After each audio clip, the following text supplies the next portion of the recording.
So is there anything that you two need before getting started? I am good. I have my I think I'm sheet, good I too. have water, I have my dice. I am ready to get this rolling. Let's All do it. right. Oh, fantastic. All right. I wish to, first of all, welcome you to session 0, or the prologue for you two, after just getting done with two others.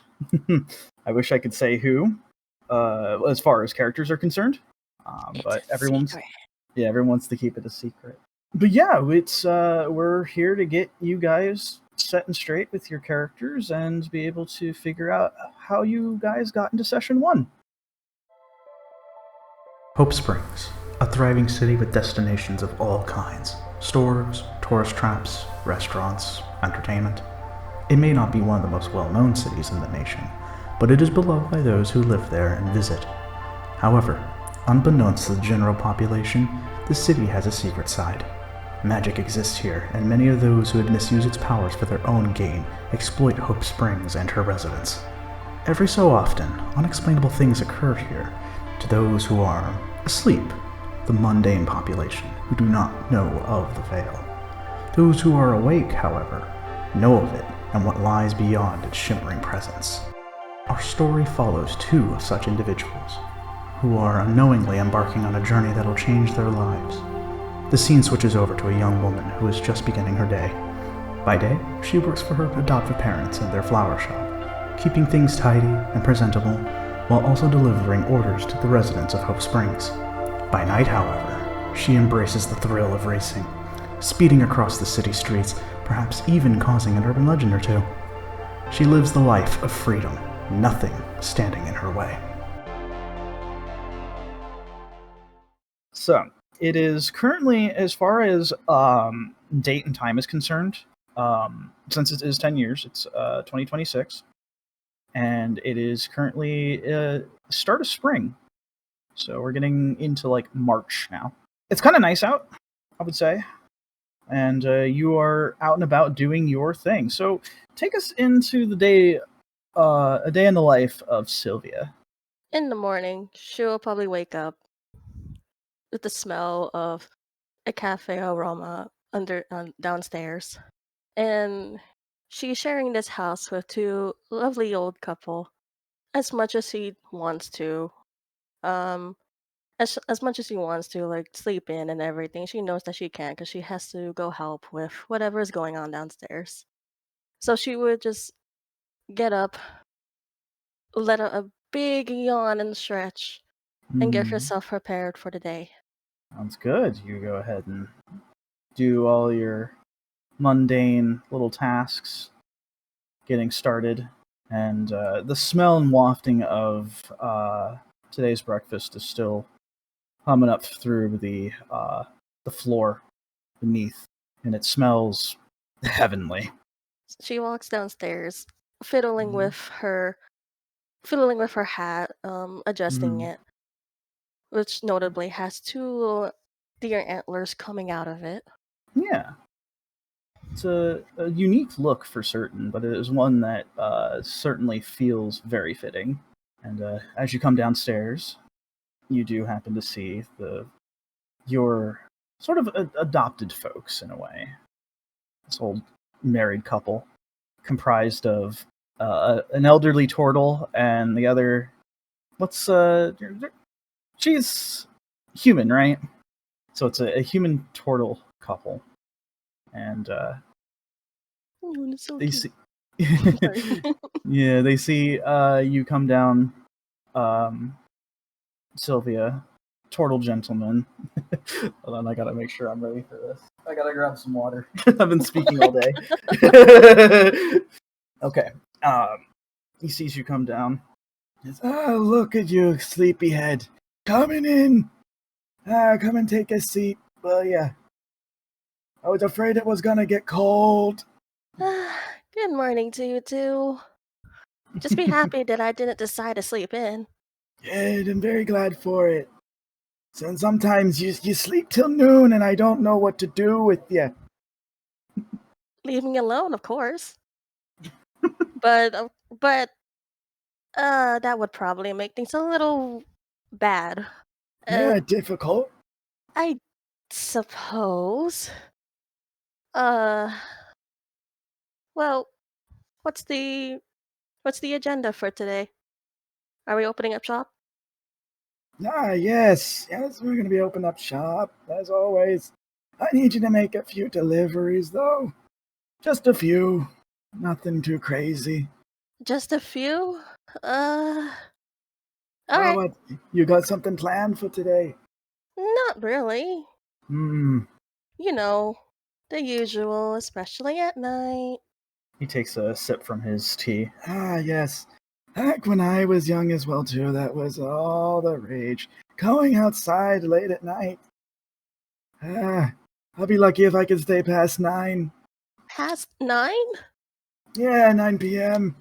I squint my eyes at him. What? You know this. Midnight. What? Midnight. Midnight what? Who? Midnight.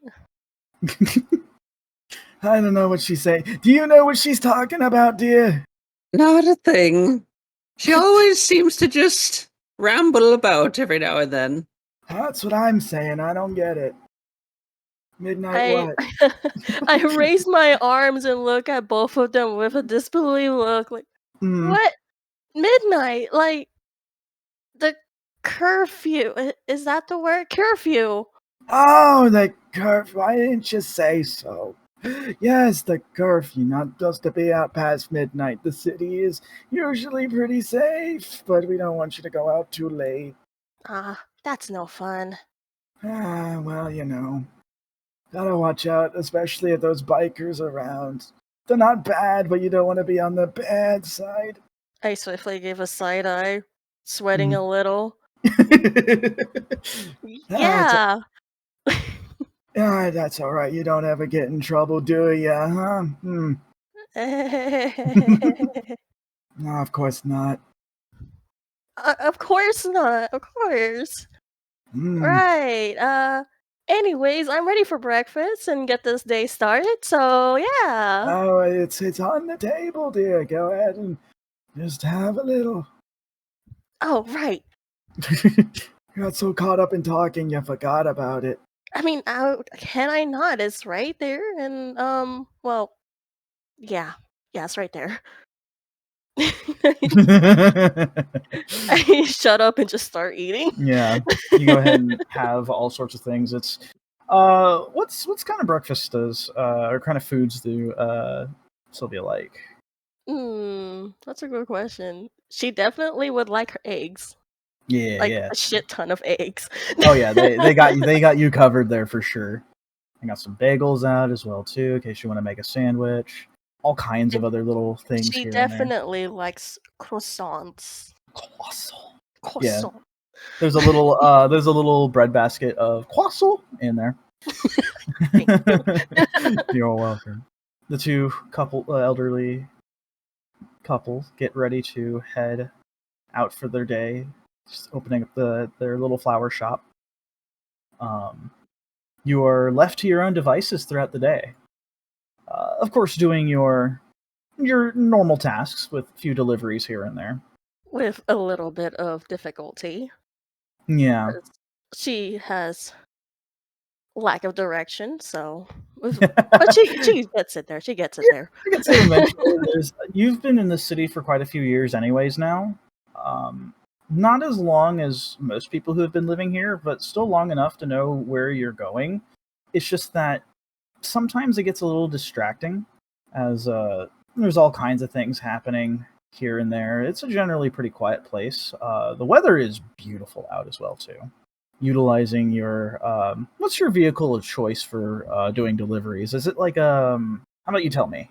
So I don't want to assume anything. Whatever you think, I'm pretty sure it's the same.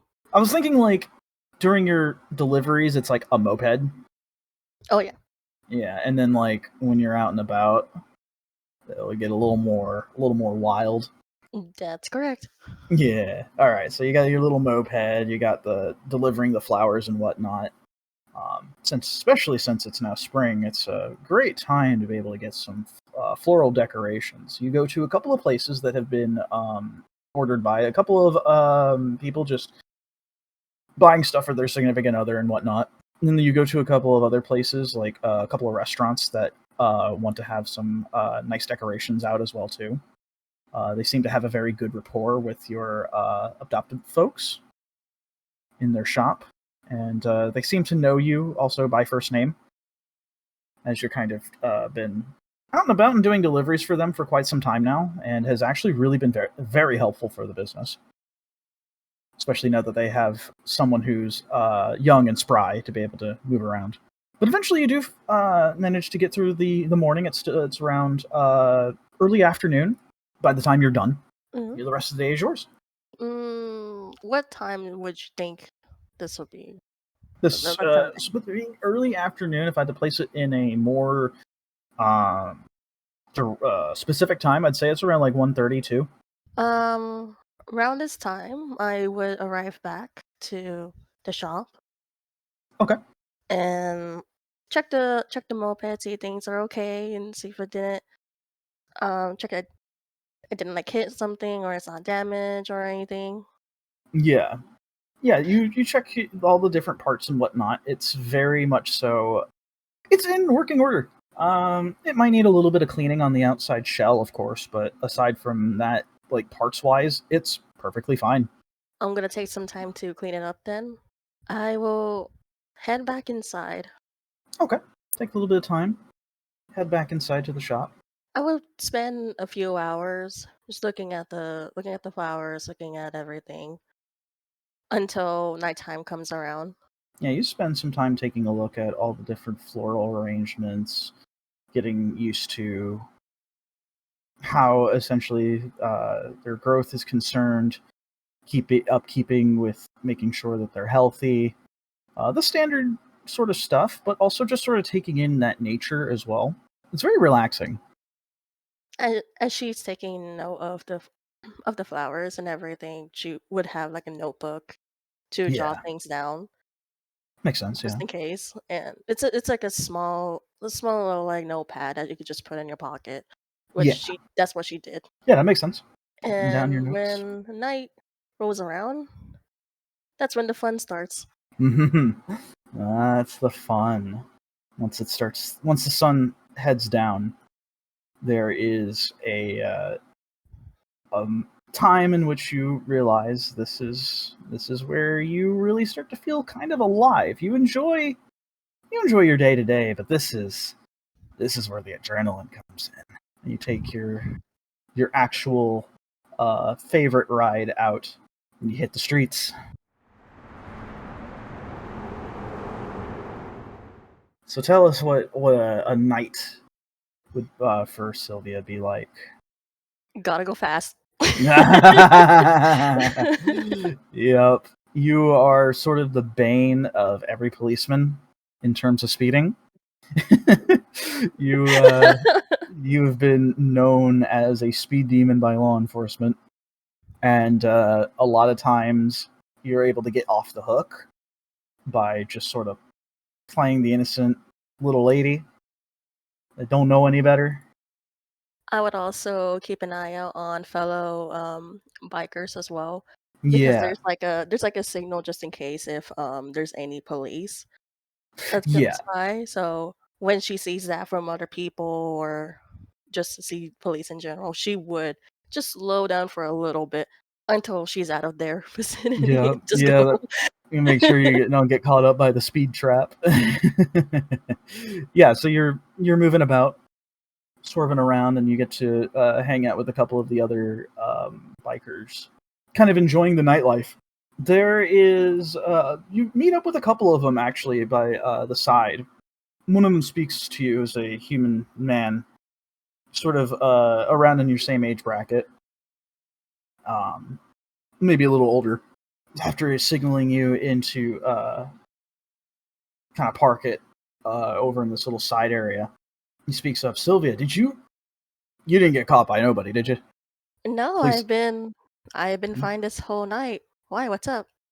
police have been talking about all sorts of crazy stuff, and another one of the other people in your little group, say half elven woman, she says, yeah, there's been a lot of talk about Well, that group. And when she says that, there is first you're like, wait, what? What the hell are you talking about? But then it clicks in your mind. It's a group that is very well known here in Hope Springs. They're sort of the enforcer group. They're known as Talion. She continues saying, they've been starting to doing a recruitment drive again. As soon as she said, what is it? The Talion. group. Yeah. The group. I squint my eyes, think about it for a bit, and just said, "What group again?" Talion, the enforcers. And you can clearly see that the gears are literally turning in her head. Yeah, and then the other guy speaks up. Yeah, the guys that look like knights, and they ride around on their, as they call them, their steel horses. Those really expensive-looking motorcycles. Oh, those guys. Yeah, they've just been recruiting again. Well, at least that's what we heard. Recruiting? Yeah, apparently they got a bunch of newbies from out of town. That's interesting. Should I be concerned? No, I mean, as long as you're not getting on their bad side, which I can't imagine you doing, that'd be dumb. Like, these guys are kind of brutal. Brutal in what way? Like they just beat up people, or? Well, not senselessly. They defend the city better than the police do. In fact, the police tend to stay out of their way. But that's the thing. They're like an eye for an eye kind of group. Oh, okay, that's very concerning. I mean, sorta, but like, I don't know. They're not that bad. I mean, again, as long as you don't piss them off. Would I recall or try to recall, like, if they had some kind of way to show that they're a part of this group? You can roll a history check. Oh boy, my first roll. Let's go. First roll. Oh man. Yeah, 7. That's okay. That's exactly what happened to Ivan and Ian. Yeah, you don't remember. There's probably some signifier, but you don't remember. I start like gently hitting my cheek with a fist. Again, the gears. You can see the gears rolling. Yep. Nothing's coming up. Okay. Yeah, I got nothing. It's the bells. They have the little bells with them. The bells? Yeah, the gremlin bells, they call them. The gremlin bells? It's an actual real thing. Bells? It's a real thing, by the way. Yeah, they got like little ornate things on them. It's supposed to like ward off evil, basically. I mean, it makes sense. These guys are like, they're modern day knights. Now I'm curious. I want to see if I can meet one. Whoa, hold on. You want to meet them? Why not? I mean, that'd be kind of cool, I guess, but it's still kind of, I don't know, concerning. I mean, there must be a reason why they're recruiting. So, why are they bad again? Well, they're not bad necessarily per se. They're just dangerous. And the reason why we're mentioning it is because if they're recruiting, that means something's usually going on. We heard talk about there being some kind of underground stuff going on. There's like somebody who's working illicitly that's sort of making a bunch of moves, apparently. At least that's what it sounds like. That's all rumors and hearsay, though. I don't know. Well, that's definitely something I gotta take note of. And I take out the notebook again and write it down. Yep. And to write the name of the the biker group. Oh, they're called.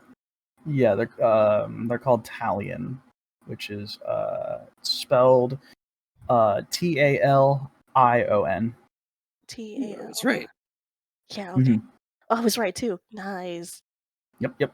She writes that in her notebook, and notably she's writing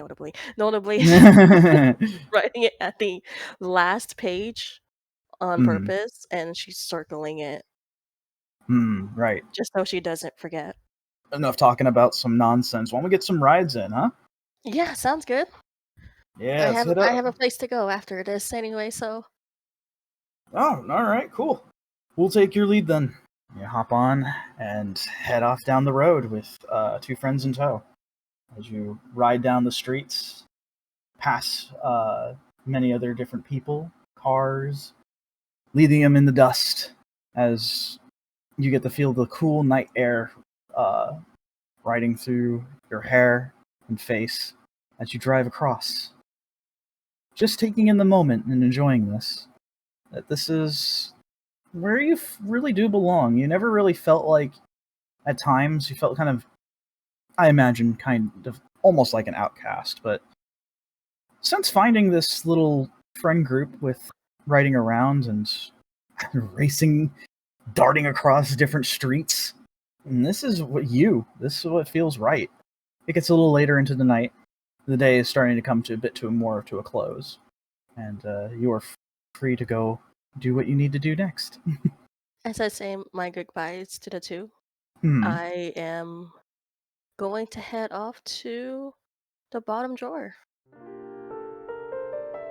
Hope Springs may be a mostly quiet and reserved city, but its nightlife tends to be lively. Restaurants of all kinds remain open for its patrons, attractions bask in the moonlight from up on high, and of course, there are places for those who want something a bit more quiet. There are places to visit to experience the nightlife, and the many beverages that go along with it. But for those who want something a bit more refined and classy, look no further than the bottom drawer. The scene begins with a look into this establishment. Its humble hardwood floor and furniture suggest an understanding of homeliness. This place doesn't need expensive furnishings. Its soul can be felt at a glance. We then see a halfling man, preparing his stock for the night to come. He looks back at the bar from the stockroom. It's been quiet for some time now. Too long, perhaps. Despite the fact that it is a well-loved place, the bottom drawer has seen better days when it comes to its customers. But the night is still young, and fate has plenty in store. We'll see the scene switch over to a new establishment. Well, I say new, it's been here for some time, but it's new to us.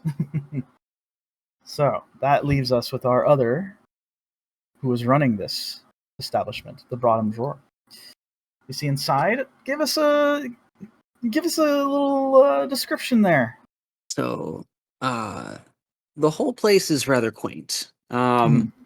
There's about 4 or 5 tables, slightly smaller than human size, admittedly. It's comfortable to sit in, but you kind of have to just kind of bend over a little bit to actually be sitting in the chairs and at the tables. Okay, so it's not like being stuck at the kids' table, like a family gathering. Not quite. Okay. Almost, but not quite. Okay. It's more so of maybe like a fold-out table that just isn't quite the right height. Okay, yeah. You know? I gotcha. Makes sense. The bar, however, itself is full-sized. Seats roughly maybe 8, 9 people if you squeeze in shoulder to shoulder. And behind the bar, just the top of this little kind of brownish blonde hair just kind of bobs back and forth. Your clinking of equipment and glasses. Let's talk about your character then, as we finally get to see a scene of him. How does he look? A rather portly gentleman. Not overweight, but No. a nice little belly on him. And has himself a good vest around, covering him in like blues and yellows, kind of in a striped fashion. Some pantaloons, kind of your bartender look. Right. So kind of formal, but there's still like a small bit of casualness to it, for lack of a better term. Yeah. Okay. Not too formal, but not too casual either. Kind of find a nice medium point. All right. And he's also, considering the establishment here, he's also definitely on the shorter side of things. He does. Oh, I'm sorry, it's not striped. It's checkered pattern. I Checkered was pattern. looking at it right. Nope. He's also got this shock of blue, kind of like an electric blue, in his hair off to the side, not down the middle on the top of his head, but it's just like kind of off to the side. Right. Nice. I like that. I like the way that looks. He's like blonde hair too, right? Yes. Yes. Right. And definitely a very striking image for a halfling. It's been a quiet day here for you in your establishment, for better or for worse. Usually, when it comes to it being busy, it's good for money, but usually can't hear yourself think at times. But a day like this, it's quiet. It's been very quiet. It's still kind of slightly, I wouldn't say it's early in the night. It's around like 9:30, 10 p.m. So it's getting there. What's your day like, essentially, getting into this? Seeing that it's very much a slower day, I'm probably getting my things together, just making sure everything's in order for if and when a patron does finally show up. You'll see the little head pops over the bar, and you hear him. He's going to call out, "Reginald, where is my cocktail shaker?" And there's no one else in here with him, but there's just kind of this like shapeless. It's an unseen servant that's just kind of walking amongst the tables, kind of absent-mindedly cleaning it off with a rag or something. It's like a floating rag, basically. And you see the rag kind of pick up, and it turns towards me, and he just kind of mimes something of a shrug. And how am I supposed to get any business done if I don't have my cocktail shaker ready? Be blithering fools. All right. Let me check the back. Keep an eye on things. You hop on down, head towards the back to find your cocktail shaker. At this rate, Sylvia, you find yourself in the front of this bar, and you go ahead and park your vehicle, and you head on inside.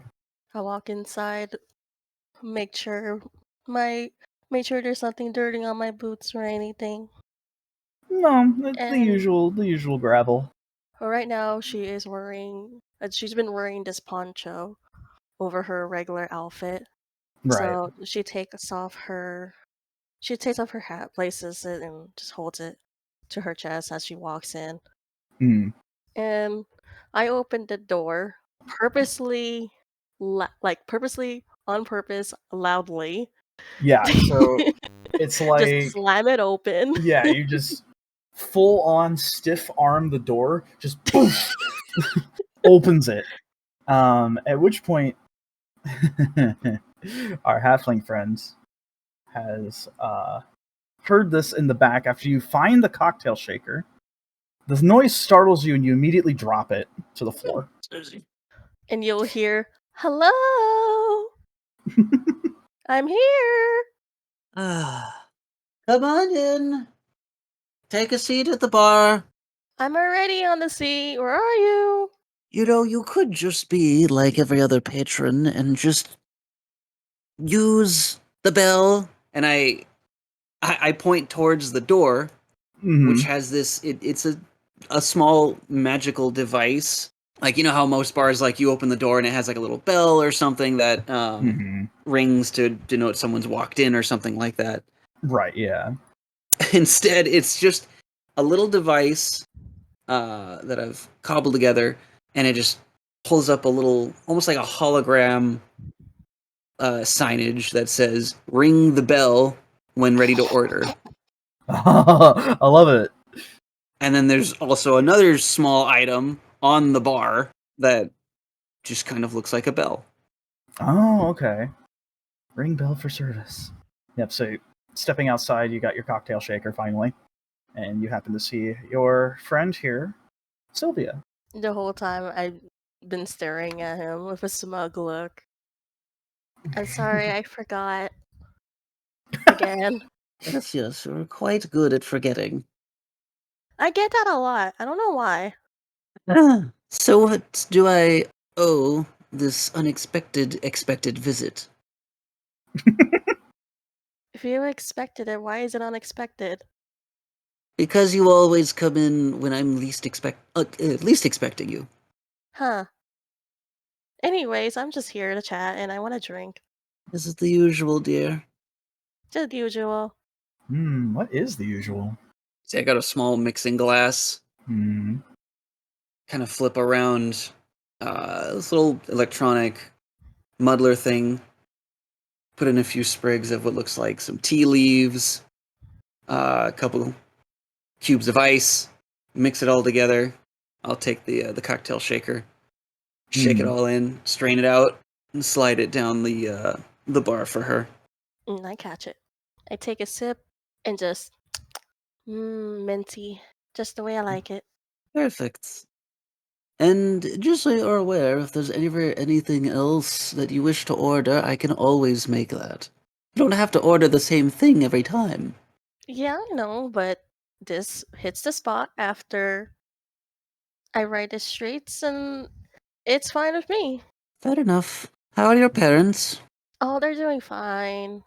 Taking care of the flower shop and everything. Good, good. I know your father, he gets very concerned about you. And if he were to discover that you did any of this, God's forbid. Oh, I'm pretty sure the old man has done something like this, considering this bike, and I point a thumb like right behind me, like a general direction where it is, did belong to him, so Oh my god, a turtle in like a leather jacket and goggles just yes. going around. That's badass right there. Yes, Oh, it is. exactly. I love that. I love that idea. For the record, they're not my parents. They're just taking care of me. Yes, well, at this point it's been so long, it's just easier to refer to them as your parents. How long has it been now? I gave him I gave him the 1,000-yard stare. Check your journal. Oh yes, you're right. I take out the journal and I flip the pages back to where the fuck it says how long I've been here. I think we agreed about maybe 2 or 3 years. It hasn't been that long, but long enough to sort of acclimate to everything. Yes, that sounds about right. So yeah, you start flipping through the journal and seeing, about around, if it's 2026 now, it'll probably be like 2023 is when you sort of arrived here in Hope Springs. 2-3 years it looks like. Wow, it's been that long. Indeed. And ever since you started showing up, I will admit it's been a bit more lively. Reginald at least enjoys your company. You see the the little rag just starts kind of like just dancing back and forth a little bit. Yeah. Oh, the shelf? I thought it was drawer. Shelf drawer. I get so few people nowadays. Call it what you want. Can I If just something call it doesn't bottom? happen, Can I just call it yes, bottom? it is. Oh, might as well be the bottom. No. If I don't find anything to get this place off the ground, I'm probably gonna have to shut the doors soon. I'm still surprised you're not getting as many customers. You make good drinks. I'd say that as I raise the cup. As am I. As this happens, the door opens up, and you see past the actual bar table that you're at. Both of you. You look back and you see it is a middle-aged man, with sort of somewhat tired eyes, somewhat messy jet black hair with a white stripe leaning into one side of his bangs. He's very well dressed as well too. Suit, tie with a really nice jacket. In fact, you could probably tell that this is probably kind of expensive. He walks in and he's about, I'd say, like around 5'10" as well. I just kind of lean in and just whisper, maybe just a little too loudly to Sylvia, and I say, "A customer!" And I just kind of dive behind the bar. You don't quite see it, but I take a couple of steps up, which probably a step ladder, a step stool, and I call out and I say, "Welcome to the bottom drawer, where a good time is always within reach, sir. Oh my god, I love that. What can I start for you?" He heads over towards the actual bar proper and he takes a seat near Sylvia. He says, perhaps an old-fashioned would be nice. Men of good taste. Coming right up. He nods. Fashioning that together quickly. He goes ahead and he has also what looks like to be like leather driver's gloves as well too, or like black leather. And he sort of starts taking them off.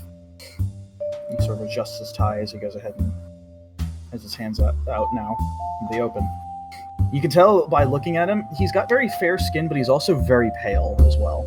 You go ahead and mix up the drink, and he goes ahead and takes a sip, and it's hard to tell because he has a very stoic face, but there's recognition behind the eyes. And he nods and he says, "That's quite good. I only had heard of this place just recently, and I thought I'd stop by." To whom do I thank for sending you in my direction? A couple of work friends. And I assume you're the one running this, Mr. Thurkwip Metaltouch? Yes, Thurkwip Metaltouch the Third. Kind sir. I see. A lineage. He takes a look around the bar proper. Since it's quite quiet today, it seems. Comes with the ebb and flow, but trust me, you have yourself the run of the entire place at the moment. Quite nice. Curious, have you been here in this city for long? As you can tell, not quite long enough, but bit of an upstart on my own account. Interesting. I'm almost surprised that this place isn't more bustling. Well, Right? if I get That's what more... I said. Sorry, I Well, didn't mean to interrupt, sorry. No, quite all right, dear. But feel free to tell all of your other work friends about the place, and I'll be sure to treat them to the same hospitality I offer to you, good friend. Mr. Michael. Pleasure. The pleasure is mine. I'm curious about it as well, too. I've only just stepped foot in this city about a couple days ago. I'm actually from the East Coast. New York, specifically. How do you feel about this city? It seems a bit quiet for my taste. Oh, Hope Springs. We have our fair share of excitement, though it is rather far and few in between, I'd say. But well enough to set down some roots if you're looking to start fresh. Starting over from nothing. Interesting. Or to shake off a bad family reputation. He kind of eyes you when you say that. Interesting. Bad reputation, you say? Idle musings, good sir. I, too, am familiar with familial issues. Mainly the idea of nepotism. He takes another sip from his drink. So, what brings you over here to the West Coast? A bit of a business meeting of sorts. It's a couple of days of conversations. You know, the kind of things that can easily be put in an email. But alas, many of the ones that we need to speak to need to be in person, apparently. Quite rare nowadays, especially with the advent of electronic messages and such. Most people Indeed. don't want to be personal. And I am one of them. But I suppose in some way, some interpersonal connections isn't too bad. Quite. For instance, your work friends brought you here. And now you find yourself enjoying not only good company, but a rather spectacular drink to boot. You're quite right. I'm quite grateful for that. Thank you. I'll go and lean in and just give him a nudge. Yeah, just Hmm. make sure you tell everyone about this place too. You know, and I keep nudging him. No, don't you worry. I will be certain to let everyone know. It's quite quaint, but old-fashioned and classy, the way I like it. Very kind of you, sir. Good small businesses doesn't deserve to die.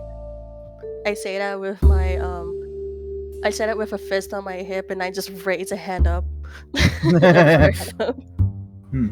Energetic, I see. The energy matching is like night and day. You're energetic and he's very stoic. There is a small smirk across my face. At which point he begins to finish his drink. I've heard stories that this place is very interesting in terms of happenings. Not to the mundane, that is. The mundane, you say? Indeed. Rather, more speaking plainly, is the fantastical. Yes, I'm somewhat aware of individuals who don't quite see the same way that others do. And I kind of just look towards Reginald for a moment. You can see that Michael can see this, this unseen servant doing something. You can tell that he knows he's there. For whatever reason, he's got one of the bar stools just kind of like upturned on the table, and it's just like wiping down the legs, just because there's literally nothing else to do. He nods. Handy. He works well for the pay. So it would seem. I've just heard a lot of stories about some more under the table kind of situations. I can't say I'm familiar with such business prospects. Just rumors I've heard. If one wants to make a little extra on the side, there are some interesting people you can talk to here. I kind of look over and just kind of raise an eyebrow to Sylvia.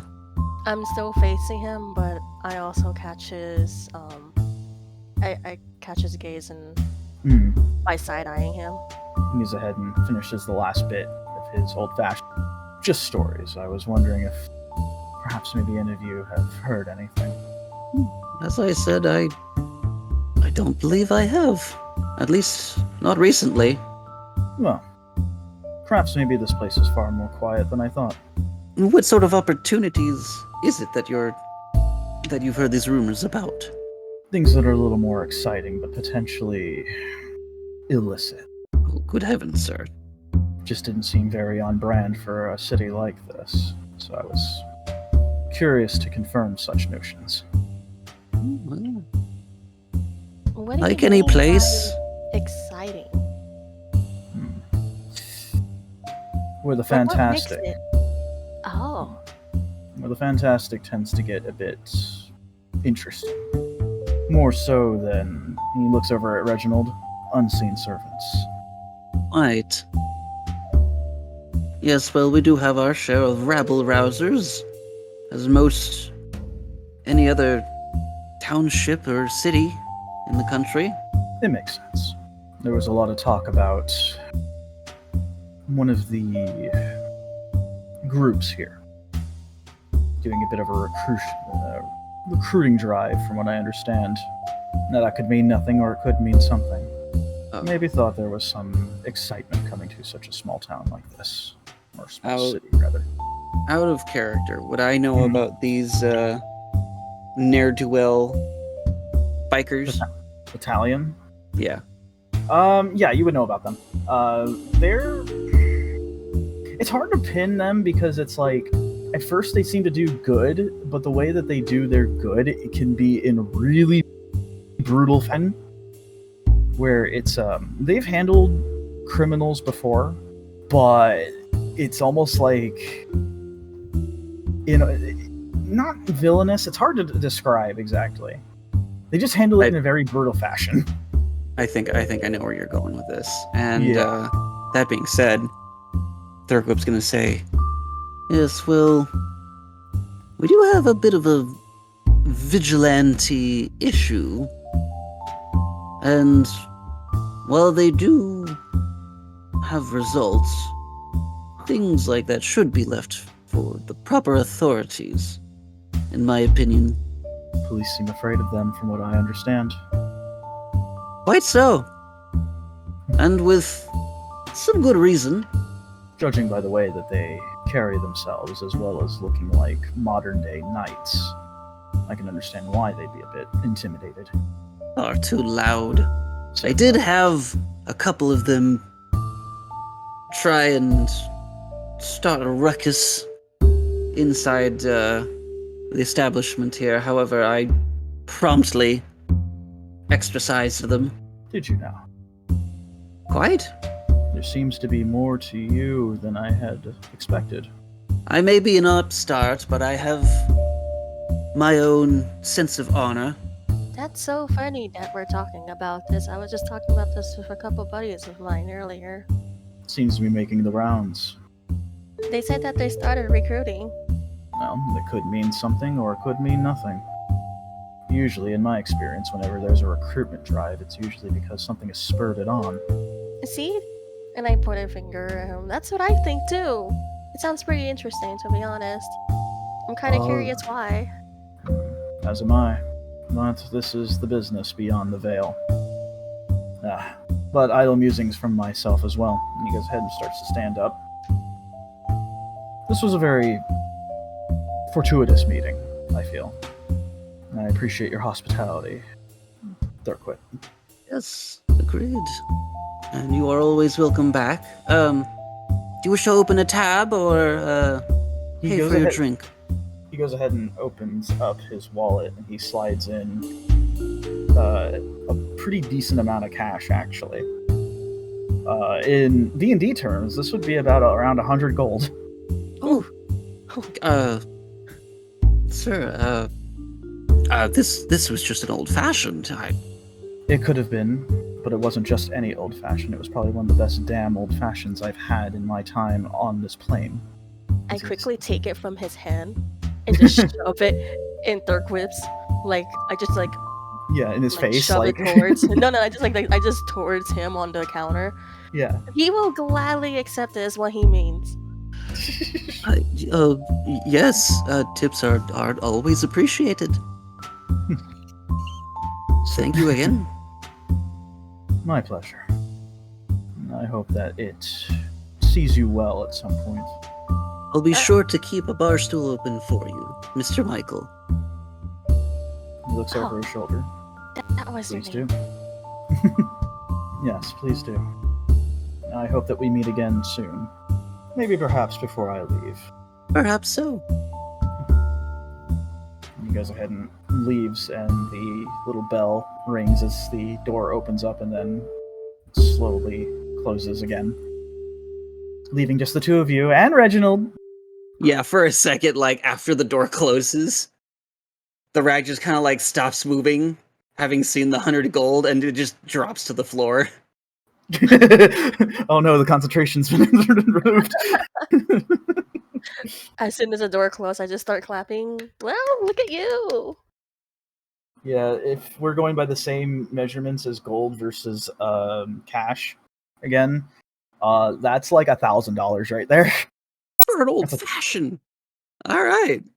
Well, if Whoever this guy is. Put a feather in my cap, I don't know what would. Well, now don't spit it all in one place. Oh, no, certainly not. But I can assure you this will be helpful in ordering my next set of supplies. I think I might be able to finally order more of those tea leaves you like. Oh yes. I can also recommend some other tea leaves that other people might enjoy. Well, I do have other imbibements I need to also study up on as well, but this has been quite nice. Such an interesting individual. I wonder what brought him all the way across the country. There seems to be a lot happening, but it's been established that this place has been very quiet, so maybe not so long. Yes, maybe some changes are coming to Hope Springs. Finally. It's so boring.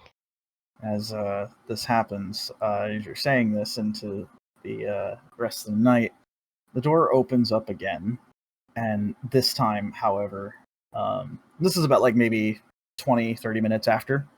Instead of just one person, it's quite a gaggle. It's about like 5. Oh boy. However, each of them seem to be wearing like suits and shades, and they look really suspect at this point. I look at them and I look back at Thurkwip. Look, new customers, new customers. Go, go. Oh, I was expecting this. Hobble like really quickly. Hop up my little step stool. I holler out again. Welcome to the bottom shelf, where a good time is always within reach. Come on in, gentlemen. Take any seat you like. One of them goes ahead and takes off his shades and looks at you, and you can tell he's an half-orc individual. He looks straight at you. You Thurkwip? Yes, that is me. Nice place you got here. He starts to walk around a bit. You feel a sense of unease as he says this. Is there anything I can get you, gentlemen? He looks back, perhaps. He turns around, and there's just this moment where he's just this intense standoff between the two of you as you look. You know something is about to happen. If you have business with my establishment, I'm sure we can talk this over as gentlemen over a nice drink. They all kind of like look at each other and then back at the guy in lead, the half-orc. You can hear him crack his neck. Oh, we have business, all right. From his jacket pocket, he brings out what looks like to be a knife. Got business with you, Metaltouch. My eyes go real wide. Yep. There's a couple of them that start to bring out like lead pipes and such too. Yeah, I immediately noticed this and I jump off the stool just to run to Thurkwip's side and just basically shielding him, like pushing him back. The half-orc leans in. Out of the way, Missy. This ain't with you. Yeah? This is the place where I have my lovely drink and you're disturbing it. If you have some business with him, I suggest putting your weapons away, and I just gesture towards their weapons. And maybe we can actually talk out quietly and nicely without any violence, please. And thank you. They all start to kind of chuckle a bit. You hear that? Listen to this. There's no need to escalate this, gentlemen. Oh. Things have escalated for sure. I put on my beret, and if you look at it very closely at the antlers, it starts shimmering a little. He kind of stands upright a bit more. So you want to tussle a little bit, huh, little lady? I'm willing to, if you're willing to. Oh, we're going to snap you like a twig, then we're after the short man. I'm going to need to have both of you roll initiative. Oh, no! Oh, yeah. It's initiative time. Oh, no. Wait.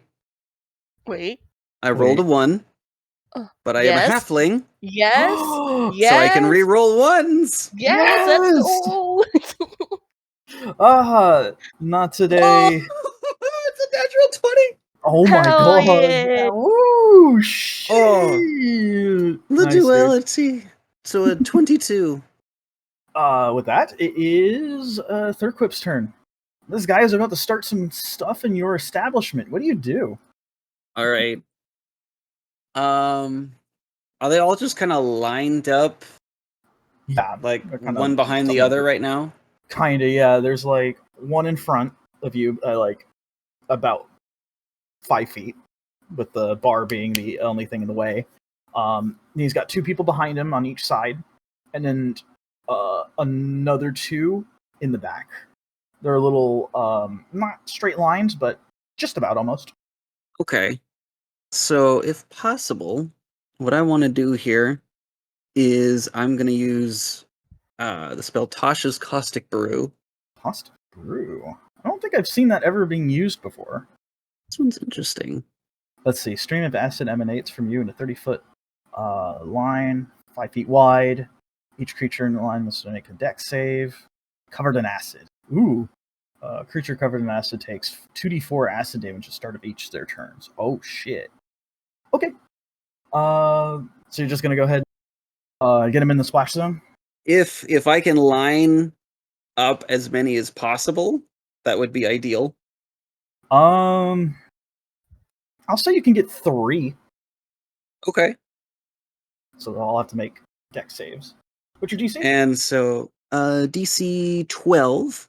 12. Okay, that's a fail. And for flavor, you're gonna see I'm gonna reach down for my favorite. You're gonna so reaching out for the shaker. I'm gonna pop the other end of it, do that typical bartender shake of it. Mm-hmm. It's gonna glow that kind of like sickly green for a second. Yeah. And I'm gonna say, if you refuse to be of civilized man, refuse service to you, sir. And as I say, sir, I pop the top. Yeah. And it just like all right. Carbonated water just. Oh man, yeah, just absolutely just that coming out from the top. So I rolled a 10, 4, and 1. They all fail. Oh, neat. Okay. Go ahead and roll your damage. Yeah, so they take the 2d4 at the beginning, and then at the start of each of its turns afterwards. So correct. Yep. Oh. Did you max roll? I did. Oh shit! Yeah, I'm not even kidding. Whoa! Oh shit! So that's a 12. So, no, 8. Oh, 2d4. They're just 8. Oh, okay, 8. Look at that. You're rolling better than 20. That's incredible. Holy I mean, it's not moly. hard, but it's incredible. Dang. Okay, yeah. So you splash these guys straight on as the acid begins corroding into their clothes and skin, and it is just horrific screaming. And I'm just gonna call out, Reginald, show them the door, and it's just gonna fly open. He's not gonna do anything, but the door opens. The door opens. Opens up. Just for fun, the little rag is just gonna start like pointing towards the door. It's like vaguely finger shaped. All right, cool. You still have a bonus action, some movement if you want it. I will probably just start taking myself off of my step stool and probably just kind of duck under the bar. Okay. Next up, we have Sylvia with that 21. I see that happen and I point and laugh at them. You're burning. Sucker. How far are they from us? The half-orc man from the front is about 5 feet away, with the bar top counter being the only thing between you and him. The other 2 of his thugs that weren't splashed are about 10 feet away, while the other 2 are 15 and 20 respectively. Okay, cool. I am going to read this real quick. Uh-huh. And it's all good. We were all learning some new stuff earlier. Okay, I'm gonna go put myself in like a battle stance, and I aim a punch at him, but I stop midway Mm-hmm. and materializing with like petals falling from the palm of my hand. Yeah. Weapon appears, and I have that pointing at them. Your chakrams that are flower shaped. And then I say, "Well, you did say you wanted to tussle, so let's go." I'm gonna go ahead and attack him. All right. Go ahead and make that roll. Let's see. That is an 18. 18 hits. I'm gonna go ahead and Oh, you want to utilize a maneuver. It's like Yeah, should I doing, say it during a hit or I or don't it's know? like a what's it called? Smite. You declare it beforehand, but that's okay. Shit. Which maneuver would you like to use? I'm gonna go ahead and aim down towards his leg, and I'm Okay. going to use a trip attack to get him. Ooh. Okay. It's a DC 14. 14. 13. You failed. Oh yay! Yeah. So go ahead and roll your D image. That is a 5. Very nice. You go ahead and aim towards this man's legs, around his ankles, and you manage to toss your chakram straight to the man's ankles, and he falls over as a bit of red crimson flies out from the wound that you just caused, and your chakram returns back to your hand just as quickly as you were able to cast it out. Dang, this guy's looking already real rough. As I catch it in my head, Mm-hmm. I do a cute little twirl around, and from my other hand, I take out the other chakram, materializing with petals and petals that falls, and I do another attack. All right, same guy or different dude? Same guy. Okay. Since he is considered prone, this would be with disadvantage since this is a ranged attack. But think about how sick it'd be. Yeah, exactly. You said disadvantage? Yes. Yeah, her clumsiness strikes again. That's a natural 1. Oh no. Oh no. It So she tries to act real cool and everything, but she just tripped. You said you want to toss as you throw out You the want to chakram. mess with me? It unfortunately pings off the wall and manages to embed itself into the back shelf, knocking over some drinks. I look back at Thurkwip. Sorry. Not the stock. Can I attempt to return it to my hand? Yeah, it will. You can return it back. As I say sorry, I just I give him like a little blib. Yeah. I'm currently blibbing at you. Sorry. Please keep the damages to a minimum. I'll pay that back somehow, or I'll Yes, well, figure out something. I'll figure out something. Let's just deal with these ruffians. Okay. I salute him. You want any movement or bonus action? Actually, use your bonus action to attack. So Yes. any movement if you want. I take it I don't get opportunity because he's still on the ground. Correct. So I look back again at Thurkwip. You're gonna be fine here, right? I sure Right. hope so. I've got a few things handy here. Okay, cool. Cause I am going to I jump on top of the counter. Oh boy.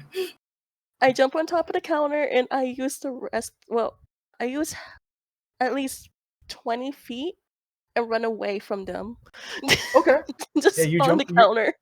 Yeah, you jump on the counter, both feet planted, and then you leap off from said counter, probably scuffing the wood a little bit. Absolutely. Oh, poor Thurkwip. It's about to get worse. And as I stop, I'll have both Mhm. of my weapons out ready to go. All right, sounds good. All right, Thug number 3 begins his turn. He is going to try to firebolt Thurkwip. Oh, Jesus I'm Christ. like ducking behind the thing. Do I get Yeah. like a little bit of cover? Yes, you get like half cover. Okay, so that's a +2. Okay. Yep. 13. Does not hit. Oh, fantastic. Except for your bar. As he No! firebolts and hits more of the back end, scorching the wood and, of course, causing more bottles to fall. Ah! Reginald, forget the door. Grab the fire extinguisher. He's going to go ahead and move towards Sylvia and end his turn. He says, "That's what you get for making me miss, lady." Hey, you started it. That's neither here nor there. After the one who got splashed, he's gonna go ahead and roll the acid damage because it's start of his turn. Oh yeah, that's not as good. 5 5 poison, damage. or is it poison? Oh, no, it's acid. Still good. He's burning. It's just his skin is starting to melt a bit, and it's horrid. He just starts swinging, going over to you, swinging wildly. You little short stack shit! And he tries to beat you with a lead pipe. Tries to. That is a 16 to hit. Oh, yes, that hits. Here comes the pain. No, it's not too bad. 4 points of bludgeoning damage. Okay. Yeah, he nearly grazes you, and he's going to try to attack once more. 2 attacks. 2 attacks. 17. Yeah, that hits. Oh, it's the same as before. Another 4. points of bludgeoning Ouch. Oh god, no. Yeah, you were like kind of hanging back, but he's looking really bad right now. Okay, end of his turn. Thug number 2. No, yes, 2. Guy number 2, Guy McMahon, is going to go after Sylvia and try to bludgeon her. Oh my god, 17 to hit.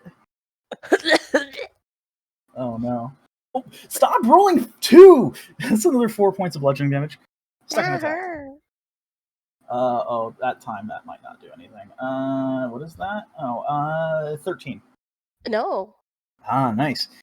Manages to catch you a little bit off guard as you block, but it kind of hurts your arm a little bit to block with the chakram, but you manage to maneuver your way around and twirl a bit before the lead pipe comes cracking down on your skull, and it hits the table, causing it to splinter and wood crack open.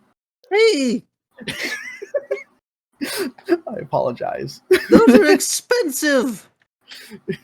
He says as he's about to get bludgeoned by a lead pipe. That'll be his turn. Thug McMahon number 1, who is going to roll for acid for this guy too. He's on the floor and he's on fire basically. That Deserve. is 6.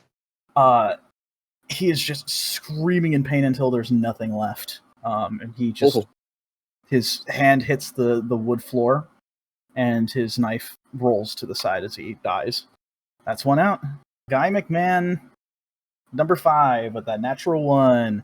Go ahead and roll for acid for this guy too, because he got caught up in it. Oh no. Alright, that's only 4 damage. 4 damage. Very nice. Still good. He's going to go ahead and try to throw a knife at you, Thurkwip. With oh my god, a 19. Yeah, that hits. Stop rolling 2s! Oh my god, this D6 is busted. So that's going to be 4 points of slashing damage. Ouch. Yeah, this is really hurting. He's going to go ahead and start trying to bum rush you and end his turn there. Top of the round, Thurkwip. Okay, so there's 2 guys. There's two on me. 2 guys, yep. And then there's wood on Sylvia. Yep. Don't worry about me. I got this. You seem like you're having trouble. And the 2 guys are like within melee of me. Yes. Oh god. Perhaps when I was picking some of my items, I should have looked a little better. That's okay. That's what session 0 is for. We're just making it a little more exciting. Well, yeah, they're in a melee of me, so I have to defend myself. In which case... Oh, wait. I took a few hits. I have to roll concentration. No. However, I can use my reaction for at least one of the hits. Wait, where is it? One of my infusions is a mind sharpener. Ooh. Good choice, good choice. Okay, so I still have to roll it first. So I took 3 hits. They were all 4s, so I just have to roll at least 10. Exactly. First one was a natural 14. Second one, a 10. Oof, just barely. And the third one is a natural 19. I'm okay. Okay, all good.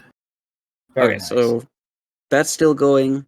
So I'm going to cast Frostbite on the one ruffian that threw his knife at me. Okay, so thug number 5. I'll probably say that, like, grazed my arm a little bit. Mhm. So I'll reach out. I'm going to ask, as the kids say, for you to chill out. And he has to make a con save. DC of 12. DC 12. That's a natural 6. Absolutely not. So he takes 1d6 cold damage, which is a 5, and he has disadvantage on the next weapon attack.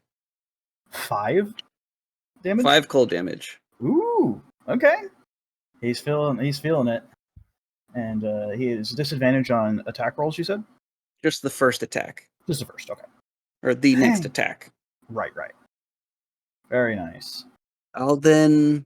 Yeah, since that was a cantrip for my action, can I bonus action healing word? Yes. Okay, yeah. So I'll healing word myself to try to get a little bit of something out. And instead of actually a word or a phrase, you see he kind of reaches down at kind of almost like a utility belt sort of thing. But he just reaches down and gets this little, like, almost looks like a mouth mint spray. Yeah. It's got a little medical cross on it, and he kind of sprays the wound a little bit. My healing spritz. 3 HP, yay! Nice. It's like the first aid spray in Resident Evil, but like, light. Yeah. All right, cool. Get yourself a little bit of that healing. I'll just call out again. Reggie! The fire extinguisher! He's on his way. I almost imagine he has like the same kind of like running as like a Muppet does. Just that like frantic movement. Yeah, exactly. If you put a sheet over him, it'll definitely look like a Muppet. Exactly. This guy is messed up. That'll be your turn? Yeah. All right. Very good. Okay, Sylvia, what you got? The guy who got frostbited, he's the one not looking too good? Oh, yeah, no, he's looking bad. I see that there's two on the little buddy, so I'm gonna throw one chakram at the frostbited one. Okay. Oh. 22. 22 hits. 8 damage. You go ahead and slice into this man's back as he has his back turned to you, and it gives a very colorful, in terms of one color, red spray, arterial spray across the wound, and he falls to the floor. 2 down, 3 more to go. There is another one on Thurkwip too? Yes. I'll wait for the left chakram to come back and I will throw another one. But with this one, I am going to try a disarming attack. Ooh, okay. 9. 9. To hit? Unfortunately, it does not hit. Ah, shit. So because I didn't hit, it doesn't use the superiority die? Correct. Okay. Shit. Yeah, I know. That's okay. I'll wait for that chakram to return then. Silently cursing at myself, but that's okay. How far is the guy that's nearing me? Or near me? Oh, he's like right up in your grill. I see him. Mm-hmm. I stuck my tongue at him. And then I'm going to say fuck it, action surge. Oh, snap. Oh, let's go. Okay. After I stuck my tongue at the one near me, on bonus action, I'm gonna Misty Step. Is there, since it's 60 feet, is there a spot that I can go that's at least like 20, 30 feet away, but like on the other side? Yeah, it would be up against the wall, but yes. Alright, I'm gonna Misty Step my way there. Alrighty. In the Misty Step, I vanish, but then what was once there is like a figure of like, it was like a silhouette of like blue petals just falling. Yeah, Just so for a instead of little like an bit, actual mist, it's like petals. but that also fades away too. Okay, that's my bonus in my action. I'm gonna throw again at the one near Thurkwip. That is a dirty 20. Ooh, yes, that hits. 7. 7 damage. Very nice. Yeah, this guy is definitely feeling it for sure. As it manages, the blades cut straight into him. Returns back to your hand once again. That is everything. All right, nice, good turn. Thug boy number 3, who just got absolutely shredded just a moment ago, is going to turn over to Sylvia and then charge her. Oh no! Oh, he was in striking distance, Thurkwip. You can totally hit him if you want. Bonk him. Bonk him. You know what? Yeah, you'll see another thing on his little belt. It's a nice little one-handed hammer. He's gonna take a little swat at that guy's knees cap. Oh, good. Oh boy, only a +1 to hit. Let's see. Nope, only a 7. Yeah, unfortunately, you just come off a little short. I'm sorry, I didn't mean to make that a joke, but Fine, it's not the first time. Won't be the last. it won't be the last, and it won't be by me. All right. You be quiet, Reginald. He's going to charge Sylvia, but with a natural 1, this man fumbles his way to absolute loserdom. Good job. I watched this happen. Not saying a word. These are some high tower numbers. Just gonna go ahead and take another swing. It's 13 to hit. Nope. Oh yeah, you managed to dodge out of the way this time. This time, you know that if you don't move, it's gonna hurt. Effortlessly, you dodge once more. It'll be his turn. Way to freaking fumble it there, Butterfingers. Thugman number 4, the guy that is looking really rough. Oh, this is the guy that got hit with acid damage. Go ahead and do the acid. Goody. Quick question: is the Yes. half orc dead? Oh yeah, that man's so dead. He got melted by Thurkwip. Oh, he's the one. Deserved. Yep. Deserved. 3. 3. All right. Acid. Very nice. It is still burning. He's gonna go ahead and rush towards the bar, get over the counter next to you, but he's not gonna strike you. He's going to grab one of the bottles and like wash himself with it in a pure panic. Oh. Because he wants to No, not the good one. Without a moment's hesitation, he throws the bottle to the floor, shattering it everywhere. Oh, that was a vintage. That was his action. Bonus. Yeah, he can't really do anything more than that. Okay, that's the end of his turn. Self-preservation. Thugman number 2. Still not hit. Just gonna go ahead and try to firebolt Sylvia next. Wow. That is a dirty 20 to hit. Yeah. Oh yeah. Yeah, here we go. 6 points of fire. As it belts you into the side. Okay, that'll be his turn. He's just staying put. Okay, Thurkwip, your go once more, my friend. Ow, that hurt. I am seething with anger that my bar is being destroyed, and I've now lost a very good bottle of wine. So I'll probably am I within melee of this guy? Yes.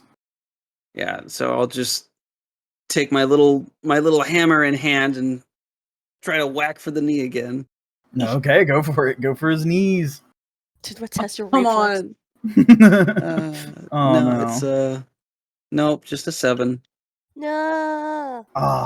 Yeah, unfortunately, he backsteps as you try to go for his kneecaps.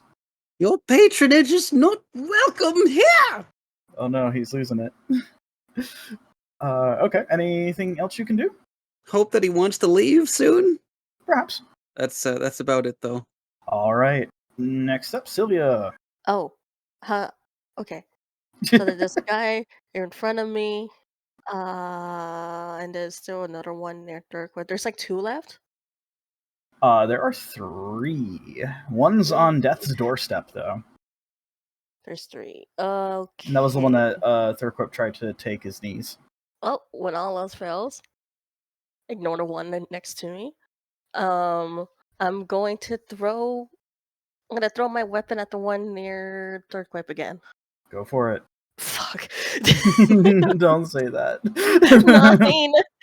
9. Unfortunately, still not enough. 3. The curse of the 3s. No. Oh, God, it's getting bad. Get mom, it's bad.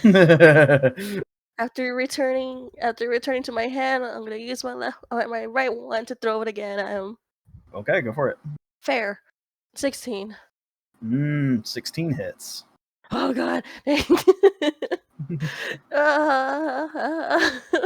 That is a 4. 4. Okay. 4 damage against. Let's see. The one that was on Thurkwip. Yes. Oh, that was just enough in order to beat him. Yes. After getting the vintage messed up and slammed against the ground, you decide to pay that back with interest. And once it slices in, it gets him straight into the ribs, and he just falls over like a lead weight next to you, Thurkwip. If you're not gonna pay for that, I'm gonna pay for it for something else. Oh Bitch. boy. Beach. Alright. Bonus action movement? That was my bonus action. Oh, right. It was what bonus action? Yeah. 2 weapon fighting, let's go. Yeah. Movement, I am going to attempt, and I know it's going to be an opportunity attack, but I'm going to attempt to get out of the corner. Sounds good. I'm gonna Sure. go attempt to 20 feet away from him. Okay, sounds good. Hopefully he doesn't do an overhead. With a nat 1? No, of course he's not. Cool. He biffed it. I'm going to barrel roll past him and run away. Alright, very good. Yeah, he biffed it hard. And that is everything. Alright, very good. Seeing as this is going very poorly, these thugs sort of look at each other and they begin to run. Wow. And the first one is bolting it out the door as he says, "Screw this ain't worth it." And he bolts out of the door. Opportunity attack? And he's not within an opportunity No. range. Unfortunately. So he leaves. And so does the other one. The other one who's beaten up real bad. He just says, "Screw this! I ain't dying here." And he just begins leaving. They both bolt out the door. And once now the initiative is over, Thurkwip, buddy pal, I am so sorry to say that your bar is messed up. Yeah, I'll probably just not really. I mean, I got short little legs, so I'm not gonna really be able to catch up to them. But I'm gonna run to the door, and just scream out into the open night and just be like, "And don't let me catch you in this neighborhood again." I'll appear right next to him. Because I was going to do the same. And tell your buddies to not come here. Whoever you are. And don't say anything. This is going on your tab. And don't say anything about this or you'll hear it from me. I don't remember your faces. I won't, so good luck. Yeah, they leave and they get away off into the darkness, leaving just the two of you with this broken shell of a bar now. There's like I imagine there's just a little piece of the bar that's still like smoldering. Yup. Reginald comes in and he starts getting it with the fire extinguishers. I'll look at the dead people on the ground and I look down at I look down at sorry. I mean, when else are you gonna get a chance like this? I know, right? I look down at Thurkwip. Sorry about that, buddy. Well, I will say it's at least never a dull moment when you're around, dear. I'll take that as a compliment. But I appreciate you being here. It's nothing. What are we going to do with, and I point at I gesture towards the dead bodies. Well, uh, at the very least, I'm going to have to call the authorities and explain the situation. I'll stay here with you. I'll be here as a witness and Thank you. try to remember. Who were they again? You know, I never did quite understand who or what they are. Um, I'll walk over to the half-orc fellow and I'll just start rifling through his pockets for a business card, Well, something that shows some sort of identification. while he's doing that, I'll go to his bag. Uh, Okay. not without permission because that's Sylvia, Yeah, of and course. she'll grab a broom and start cleaning up the place as much as she can. Okay.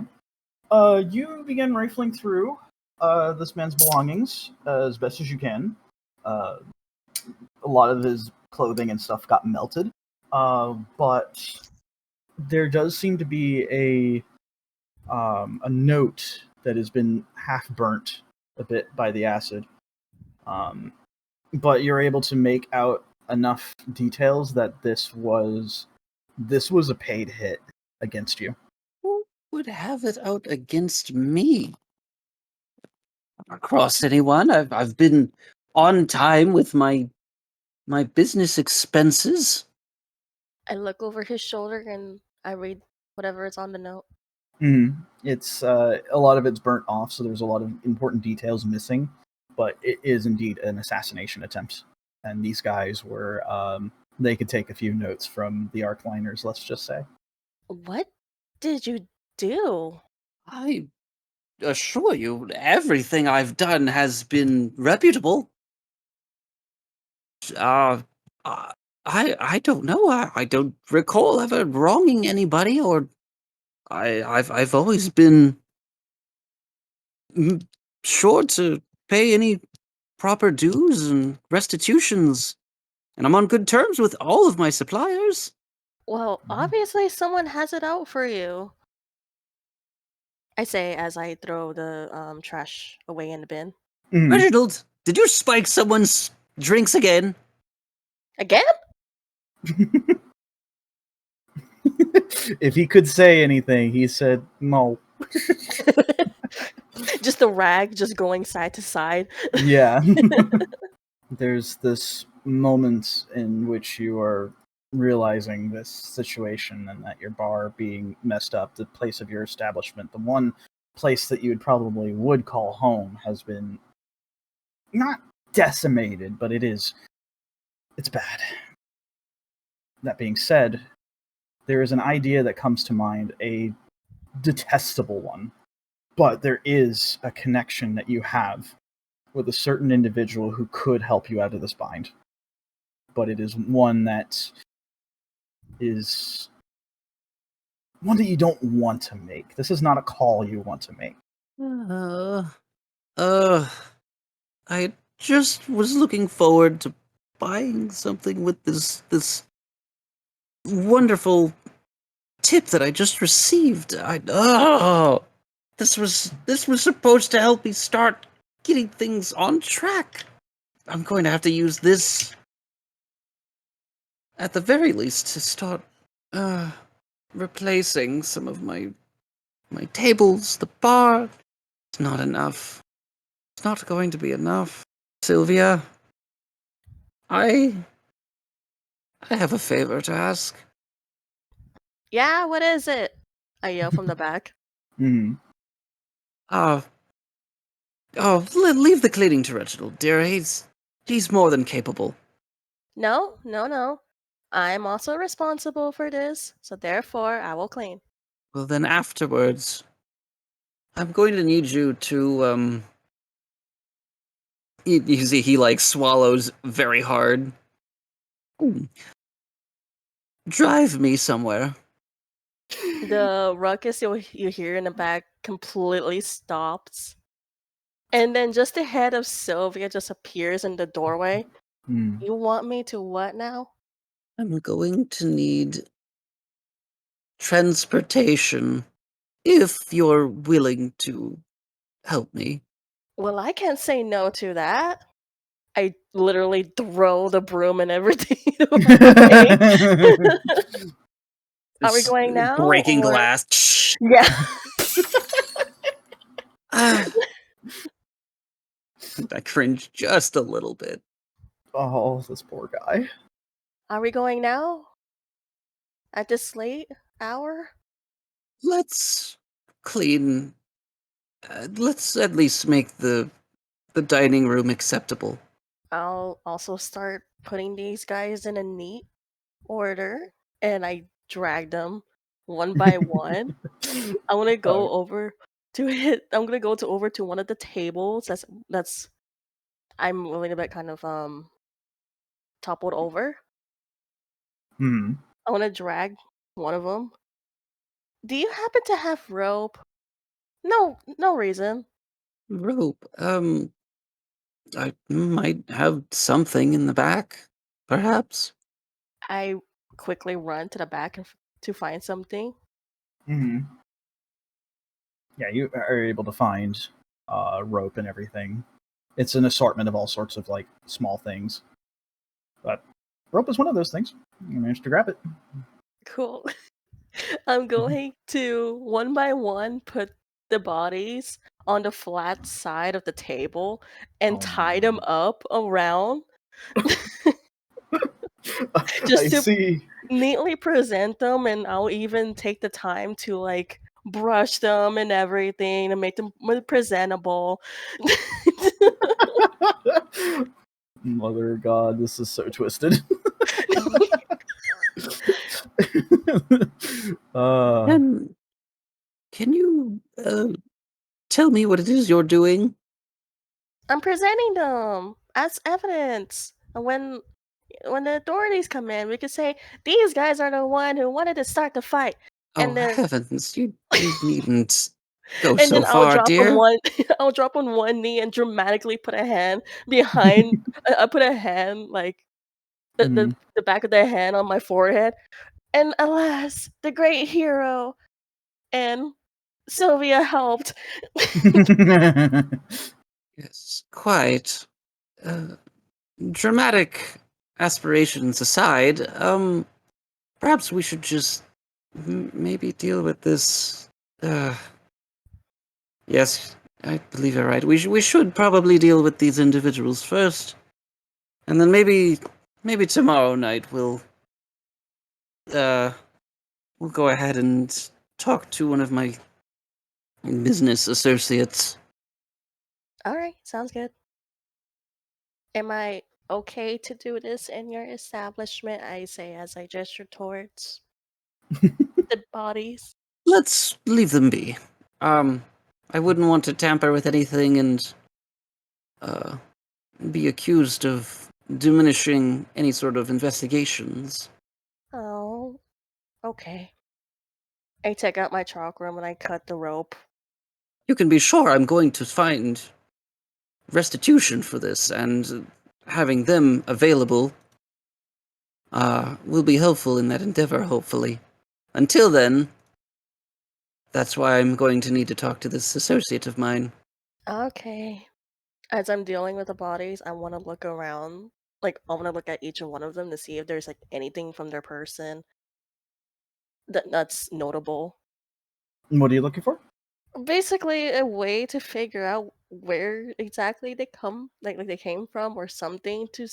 I don't know, That's gonna be really something tough. notable. Yeah. I There's want to not a look through whole their lot. wallets and everything. Yeah. You don't really find much. It seems like, interestingly enough, it's possible that these guys are almost ready to die because they don't have anything on them necessarily. Nothing, no identifiers. Do they have any cash on them? Yes, they do have a little bit. About, I'll just say 10 gold's worth. I'm going to sneakily just pocket in my person. Nice. I'll just say I'm distraught at the moment, so I'm Mhm. not even paying attention. Yeah, totally understandable. All right. You begin cleaning up and getting all this stuff taken care of. Just for the sake of brevity, you manage to help Thurkwip the best you can, Sylvia. And Thurkwip, you try to calm your mind, as you know that what you're going to have to do soon is potentially regrettable, but unfortunately, these are some dire times now. And you must do what you can to keep yourself afloat. Even if it means having to go back to some old places you'd rather not want to. Quite. But you find both of you manage to find rest and have some amount of relaxation despite everything. And after a time, the sun goes down once again as night falls over Hope Springs once more. And Sylvia comes to pick you up, Thurkwip. As just a yada yada, would we had said that we were able to have authorities and a cleaning crew come out for this? Yes. You explained everything, and there was, interestingly enough, you were kind of afraid that maybe that the authorities wouldn't be very helpful in this regard. And, I mean, they're really not, but you're not being blamed for this either, because there apparently was a spike in sort of violent crimes happening. They actually just mentioned that there was a building nearby that actually had exploded late yesterday. It was an apartment complex, and it was just so sudden. The only thing that seemed to have happened as far as fatalities was concerned was just one person, as you kind of like dig into this a little bit more. And that's really about it. It was just some random bombing, it seemed like, which is extremely unusual for this city. Interesting. Well, I know it usually takes time for things of this nature to be resolved anyways. In the meantime, let's just get this taken care of, done and over with. Go ahead and wait for Sylvia to come by with her bike. I'll say that morning of, I'll let the two taking care of me know that I won't be able to help them, and I'm gonna be taking the other bike, which is her riding bike. Yeah, Jenkins. He says, "Yeah, that's fine as long as you don't go too fast. You know, back in my day, I was a speed demon. I may not look like it, but trust me, I was." I knew it. I mean, yes, don't worry. I'll be fine, and I won't be speeding, and I won't I'm run any gonna stop hold it signs. to you, young lady. I'll take care of the bike. You taught me enough how to take care of it and how to do maintenance on it now, so I can do it. All right, that's very good. That's what I like to hear. All right, now you go off with you. I'll give each of them a hug, a pat and a hug. They embrace you. You take care, okay? Don't worry about us. We've been here for quite some time. We're all good here. That's good. That's good. All right, I'm off. All right. And instead of yesterday, she was wearing her poncho. Today, she's wearing something completely different. She is wearing basically, her color scheme can be described as a mint chocolate chip ice cream. Nice. I approve. It really is. I certainly approve. You managed to head over to now. Thurkwip, do you live in like the same building? Like you have like in the background in the back of the building of the bar? It's like your own home. Yeah, it's. I would probably say, in the making of this building, it's kind of almost how on the East Coast, a lot of the buildings, especially in like New York, they'll have their business on the first level, and then above them is usually where they have like an apartment building sort of thing. Yeah, so it's a 2-story building. Not quite. It's a little bit more modest, maybe like 1.5. It's not 2-story. It's like 1.5. So where he actually like sleeps is almost just like the attic. Oh, I see. I mean, he's small enough, I guess. It's just a modest little bed, maybe even like a blow-up mattress, an air mattress. You can go to sleep that night and just, good night, Reginald. We'll be busy in the morning. As day comes to a close, for daytime at least, after you take care of all your things and learn about that weird bombing and the potential more violent crimes that are happening here, Sylvia begins to show up at your hovel. Your humble little hovel. As he as he steps out to meet with me, I just immediately hand him a helmet. Safety first. Safety first. Oh, well.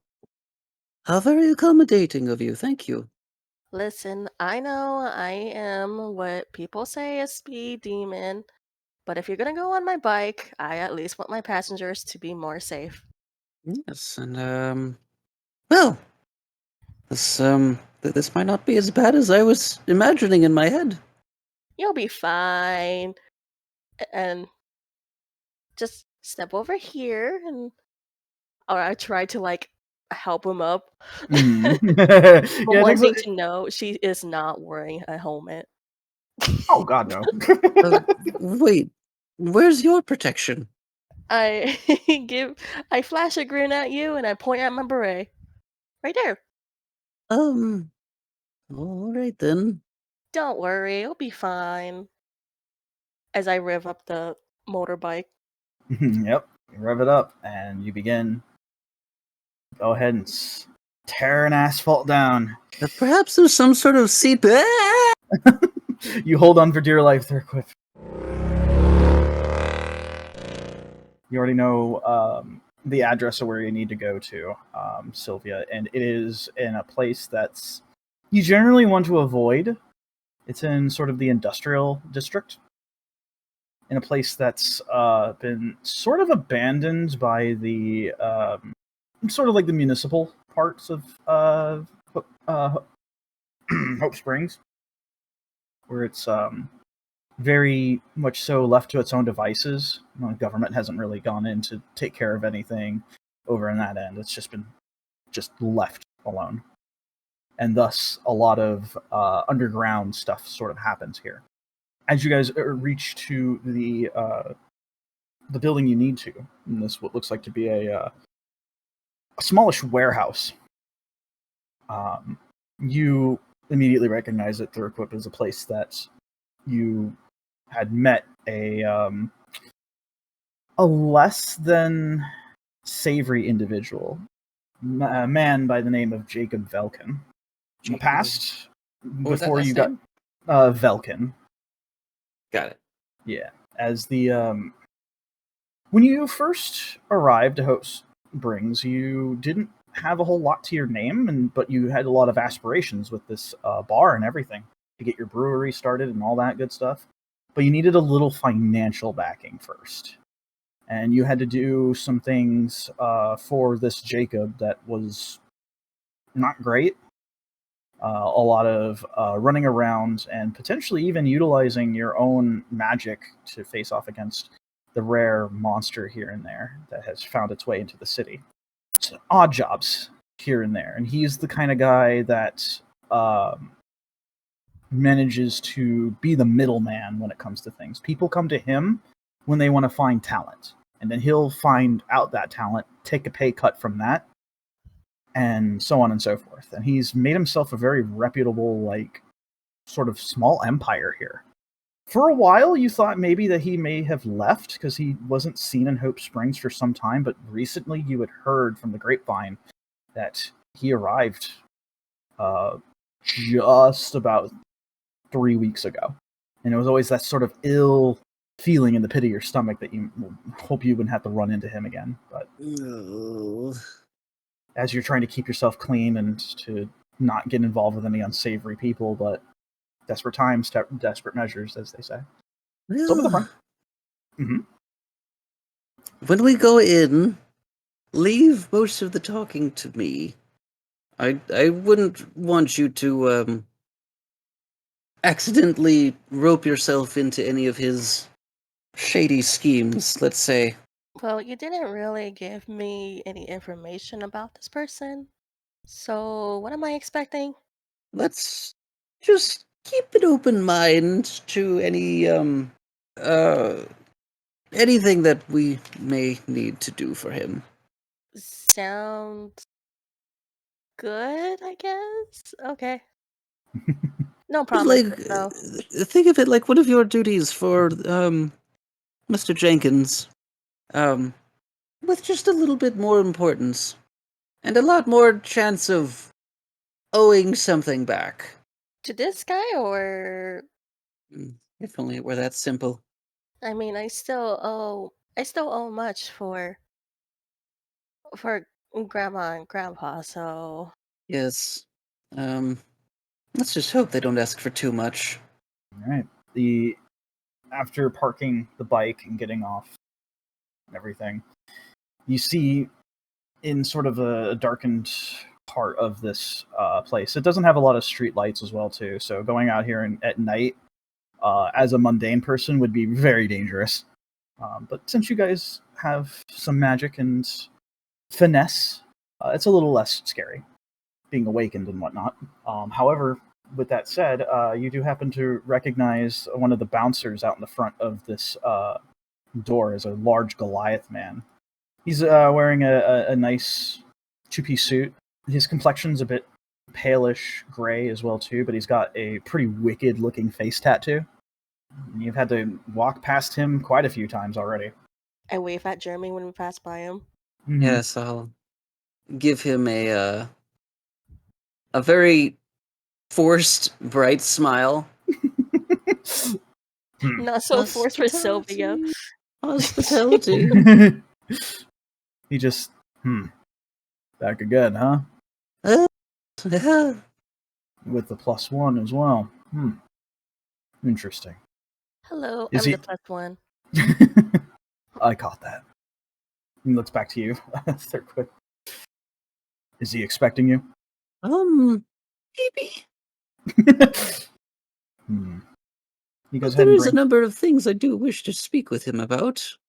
He goes ahead and brings up his phone. He starts texting. There's a moment waiting. It feels like an eternity, but it's only been like 20 seconds. And he looks at his phone again. Guess he's open. Lucky you. Yes, luck. Let's call it that. You remember how to get down, right? Pressure plate. Oh, how could I forget? He goes ahead and opens up the door for the two of you. This is a door that definitely needs WD-40. Squeaks open as the two of you enter in. The smell of rust. Well, it's mostly the smell of rust here, because a lot of the support beams and such here are rusted over. This is an old building. This probably looks like it was around during maybe the 60s. Maybe even sooner than that. It's not been very well taken care of. There's dust everywhere. As soon as you start stepping on the ground, it's like small dust clouds come up. And Thurkwip, you remember this. So this is a very small room as well. At first, it doesn't seem like much. It just seems like an overglorified shed. Excuse me. But you mentioned the pressure plate, and you remember that there is an elevator that goes down by pressing on the pressure plate in the dead center of the warehouse. Try to stay close, dear. It might get a little tight. At which point, when you stay close to Thurkwip, you step on the pressure plate and brace yourself as the floor begins to shake a little bit until it slowly comes down and it has enough space for, like, if you were to fit each person on like a square, it'd be like enough to fit 4 people on. As it slowly begins to descend downwards into the depths below. The lighting here is leaves a lot to be desired. It's very faint bulbs from the side walls in this long hallway that definitely need to be changed at some point, and that some point was yesterday. Down the hallway is a set of steel double doors, and it's all too familiar. Well, So I assume you head on over? lead the way. Begrudgingly. Yes, let's continue. You head down this hallway about 50 feet long until you finally reach the doors. What would you like to do? I will reach up and grab the handle and kind of take a breath in and bright smiles. All right, you open it up. Yep, in we go. In you go. Inside, it is just as you remember it before. It's a very gaudy-looking room with a pretty icky-looking carpet on the bottom. It's got a little bit of purplish violet ambient lighting. If you didn't know any better, you'd say this almost seems like a stoner's room of some kind, just by how dingy it looks. However, once you start opening it up, you can see at the very end of the room there's a bit of a desk, and this very portly-looking man, somewhat darker-skinned human, smoking a cigar. He has also like a bunch of rings on his hand as well too, as he looks to you, coming in. And also, Sylvia, the other thing that you notice too, both of you actually, is that this place is surrounded by what looks like to be Jacob's hired muscle. There's probably at least 8 others in here that you can see. And you open up the door, and entering in Thurkwip, you see Jacob with his takes his shades off. He says, "My man, you are back after all this time. What's going on, shortstop?" Mr. Velkin, a pleasure as always. Always, my man. Takes a long drag off the cigar.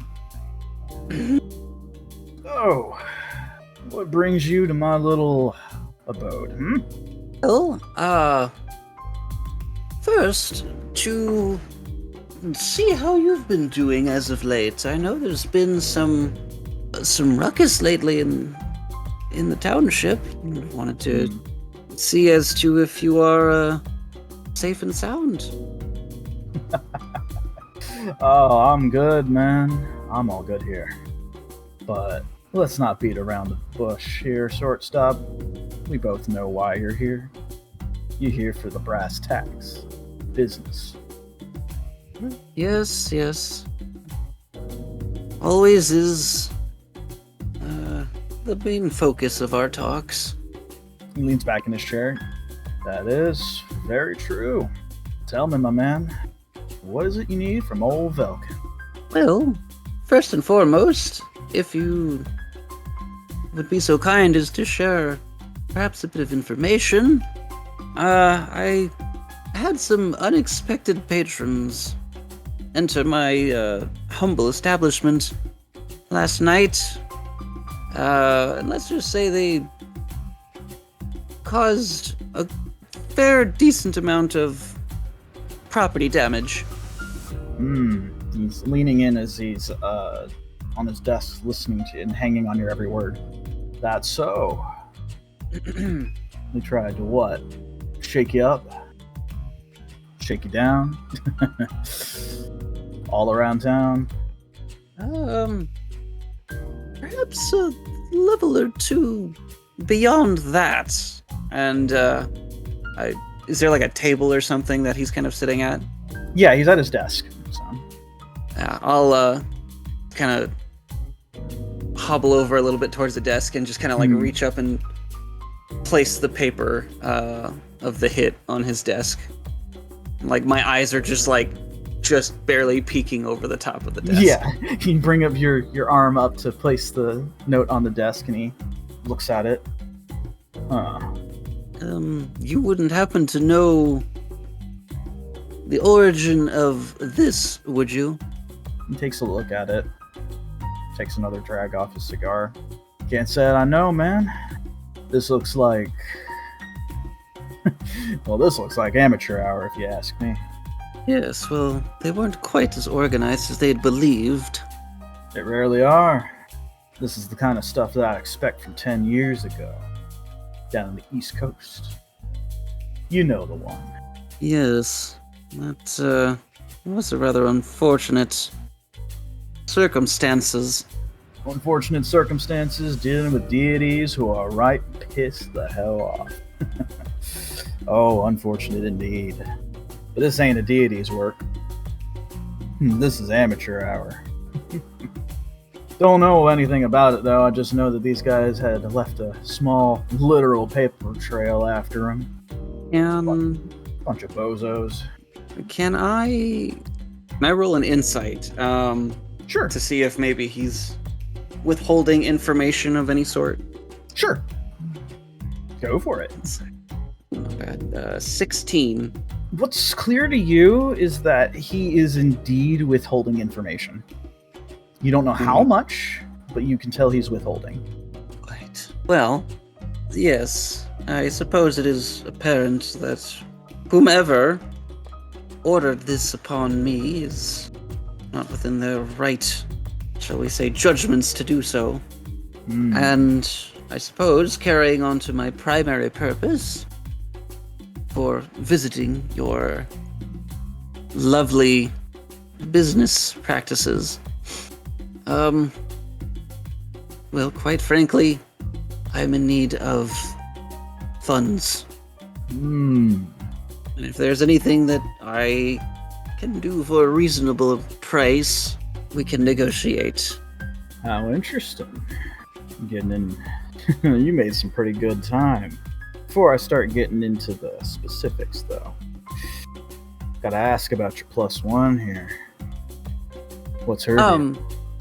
She's with me, and she is capable. When you look back at her, she's actually pacing back and forth in front of the door. But I can assure you, around the circles. Little restless, ain't she?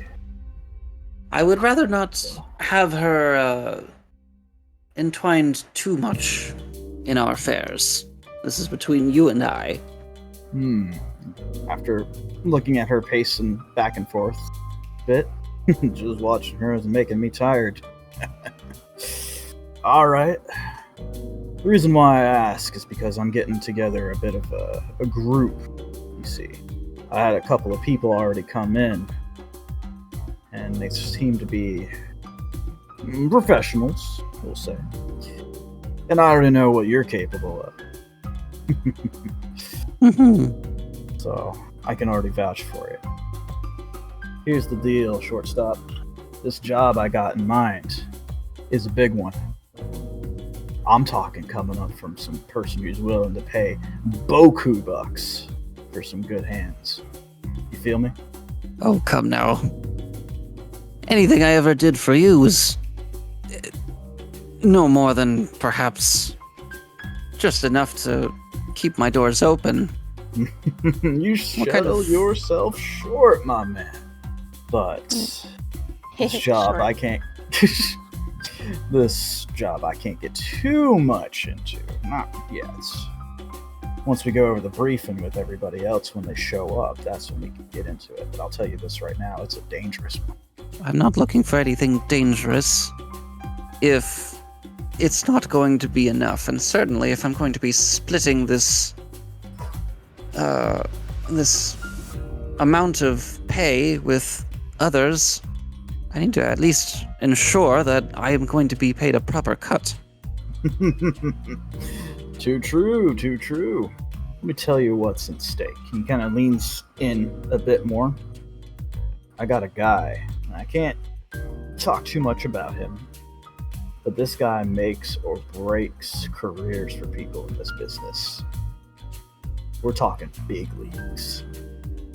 And the kind of money that you'd be making from this, ooh, you'll be set for a good long time. And what definitive number would keep me set, Mr. Velkin? He leans back in a bit. You can tell he's sort of taking it in a bit, kind of giving you the American Idol pose, pause to set the suspense. We're talking $500,000, my man, per person. And I stop walking. Get your attention yet? I reach into my coat and kind of have a little handkerchief, and I just kind of dab my brow. Yeah. That meme? Yes, yeah. I believe you have our full attention. Music to my ears. Beautiful. Like I said, it's dangerous, but I know your talent. And the others that I've got, well, they're a bit of a crapshoot, to be honest with you. But their skills are undeniable. A little on the chaotic side, but that's where the fun is. Basically, I'll let you in on a little bit. I'm looking to procure an item. Something that is inconspicuous, but it's worth a lot. And this guy's willing to pay hand over fist for this kind of thing. $500,000 for each of you. You get this done. I told you you'd be in good hands with Jacob. As enticing of an offer as this is, what insurance do we have to go off of for this? Insurance. Kind of leans back a bit again. More casual sense. In what way, my man? Give me some specifics, some idea. Maybe I can work something. How dangerous of an item is it to procure that we need several individuals and, I mean, I can't fathom something like that coming through Hope Springs and not causing some sort of stir. It's exactly the reason why it's coming through Hope Springs. That's why, because it's quiet here. You know that. I'll tell you, I'll let you in on a small little thing I hadn't told anyone else just yet. Just for you. Person in hold of this item. Someone who is coming in tomorrow on a business trip. Straight from the East Coast. It's a man who works for a company. Big one at that. Pharmaceutical company called Lux Enterprises. You ever hear of them? I must say I'm familiar, apart from perhaps a few bottles of medicine in my bathroom cabinet. They do good work, but they got caught up in some real scandals. All companies do. That's just how it is. That's the biz. One of the guys that has this item just got newly promoted. Kind of guy that is looking to flaunt that newly acquired cash. You feel me? The ivory, the set to stage, the Ivory Oak. One of the most, if not the most expensive hotel we got in this place. That's where he's going to be at. And it's going to be a regular old heist. But that's the thing. That's why I say it's dangerous. We're dealing with corpos, my man. I gotta know you gotta be in it. Your heart has to be in it. Otherwise, I'm gonna have to find somebody else. No. I can assure you that I will put forth as much effort as I am capable of mustering with the expected results you're used to. Yet again, music to my ears. You know how to make my day, Thurkwip. But let me be clear, Mr. Velkin.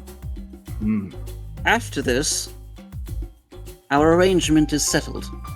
He leans in a bit, and he goes ahead and takes the cigar and kind of places it within the ashtray. Our arrangement, you say? That's gonna be it? One for the road? Man, I can't believe you one and done. Sorry. I'm referring to our past arrangements. You think us this causing a favor? Alright. I see where this is going. Considering how much money this is about to make us, I think that's only fair. Any past favors that I could call on you, they'll all be put here. But I expect your full cooperation. A halfling of my word. On the Metaltouch name, it shall be done. Were anybody else within your family, I would have straight up ignored that. But you're a little different. You're an outlier. So be it. We got an accord. He goes ahead and brings his fat hand down to shake yours. Yep. You got a deal. You go ahead and grasp it. And he goes ahead and gives you a firm shake. Beautiful. before you go, you can call this meeting over. Here, and he goes ahead and tosses you what looks like to be a small flip phone. Ugh. It's a burner. When it lights up and gives the signal, you answer. Don't say nothing. Don't argue with anyone else on the phone. I don't give a shit about who it is. Just listen. Listen to the coordinates. It's only going to be said once, and that's it. We'll be meeting tomorrow. Hope you're looking forward to it. I can barely contain my excitement. Such enthusiasm. Alright. You're free to go. A curt bow and turn to leave. Alright. You go ahead and head towards the door. Sylvia, you're still at the door as well? Yeah, but before he leaves, I look at Jacob and I approach him. Okay, you approach him. As he was about to turn over, he turns back to the front of his desk. What can I do for you, little missy? I just under my breath, Sylvia, no. So, let me get this straight. Jeremy? No. What was her name again? Jacob. Jacob. Okay. I swear, there's a lot of J's here. Anyways, I heard about your little deal. You said you're forming a group to get this item? You bet your sweet bippy. Let me come with then. No. That'll make 6. Interesting. Well, I should probably introduce myself first. My name is Sylvia Myos. Pleasure. I have more than enough reason to come along with this. I'll have to split the money a little bit more, but more hands on deck, especially those who are, professionals. I don't see any problem with this. Not unless he's got a problem with it, and he looks over to Thurkwip. You could see there's just kind of this just unspoken fire that he just glares at Jacob. And through gritted teeth, not at all. Then I don't see a problem. Listen, this is my decision, so whatever he has. Well, sure, I was there when those thugs attacked, and I'm partially at fault for damaging his establishment. However, I do have a couple reasons why I would like to do this for personal reasons. That's so. Well, one, it sounds like a cool adventure. I want to go. There's just this momentary silence as soon as you say that, and you actually just stun-locked Jacob for a minute there. Oh, well, that's one hell of an amount of enthusiasm. All right. She says this with her fist under her head and everything. She's visibly shaking those fists in excitement. Yeah, she's so excited. All right. Got a little eagerness. We'd love to see it. As for your other reasons, if you care to share. Well, one, I love a good adventure, and it's pretty boring. Biking at night is so boring, so I just thought I would come along. And two, I owe a certain couple that I will not say a favor, I guess. Business is owing favors. Get it. This will just be my way to pay them back is all. Noble. Sit upright a bit more. Alright. And 3, and I point a thumb back at Thurkwip. I want to make sure my little buddy is safe. I like it.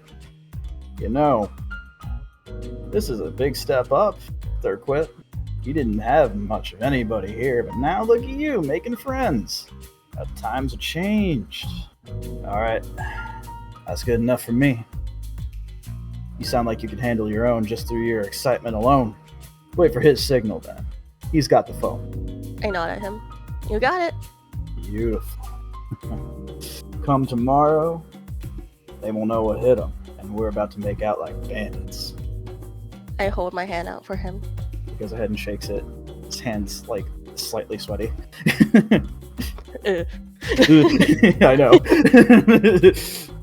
Beautiful. It'll be a pleasure working with you. For now. Absolutely. I'll give you the full deets once you come in. It's going to be one hell of a job. Oh, but you got everything to gain. I've already said too much. You're free to go. We'll see you soon. Alright. We'll see you tomorrow, Jeremy. I mean, Jacob? Yeah, you got it the second time. Okay. Jeremy. I mean, I'm gonna go now. Bye. I just give a lazy wave and just walk away. Yeah. The stage has been set, the die is cast, and the pieces are set for the events to come. 6 individuals have been chosen and will soon be working together, each one with their own desire, whether it be for capital, information, or even adventure. Regardless of motivations, everything has been set. A new chapter is about to begin, a new saga. What will await our heroes? What dangers will seek them out? Only time will tell. Soon the fated day will arrive, and with it, answers. They know not what just lurks in the darkness, however, and will need to rely on each other to see it through. Hope Springs is fated to face difficult times, but hope remains.